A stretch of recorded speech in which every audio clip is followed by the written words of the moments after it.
Whether you're a top business leader or a small business owner, coaching could be a huge boost to your development, but it could also be a waste of money. Professional coaching has exploded over the last decade. Today, you can hear high-powered executives bragging at dinner parties that they have not one, but two or three coaches who help them with everything from leadership to public speaking to mindset. As a leadership coach, I'm thrilled that so many people are hiring a professional like me. However, like any trend, some people rush into hiring a coach who maybe shouldn't.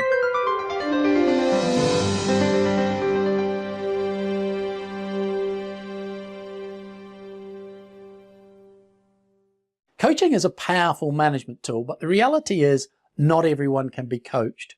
Welcome to Summit Scale, where entrepreneurial leaders come to learn how to grow their businesses into mid-sized companies. Here's a few questions I ask people who approach me about coaching, and questions I suggest you ask yourself before you hire a coach. Number one, how self-aware are you? While this is a difficult question to ask yourself, it's a key to the coaching process. If you're not willing or able to objectively look at your own thinking, behavior and actions, then coaching may have limited impact. Those who get a lot out of coaching are highly aware of how their behaviors impact others and situations. Check the language in your thinking. When something bad happens, do you immediately start blaming other people and finding excuses of why the external world conspired against you and put you in a bad situation? If so, you might want to first work on seeing how you contributed to the outcomes too. Number two, are you ambitious? Coaches can help develop great strategies and paths to success, but they can't do the work for you. If you're not driven to make changes and not willing to put in the hard work to implement the action plans, you might not get much out of coaching. You need to want the outcomes enough to do the hard work. If not, you might be wasting your money. Number three, do you hold yourself accountable? Many people come to me looking to be held accountable and for me to drive the process. I have to explain to them that I can't make them do anything. I can only help them get clarity on what they want, why they want it, and how they are going to get it. But they need to be in charge of doing the work. If you're not willing or able to take personal accountability for your commitments, then even the best coach in the world will not be able to help you succeed. That doesn't mean you need to be perfect. Failure is part of the process, but you need to own it and be willing to be self-critical. Don't blame your coach for not making you do your work.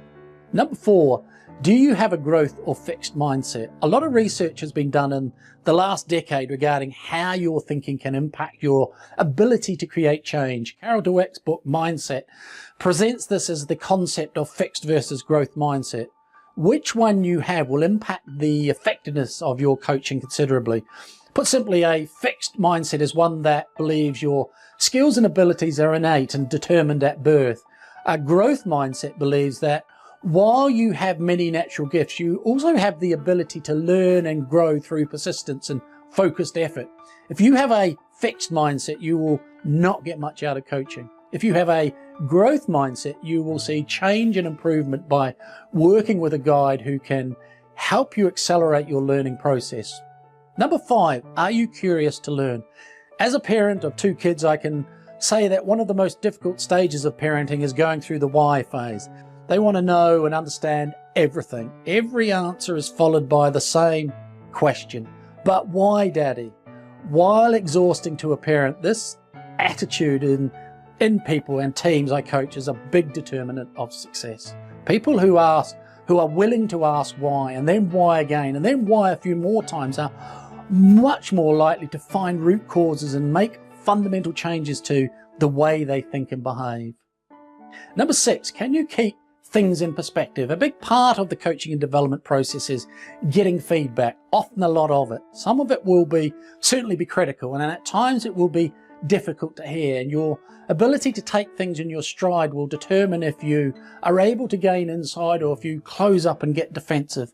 While you don't need to answer all the questions perfectly, know that you'll be challenged in many ways by a good coach.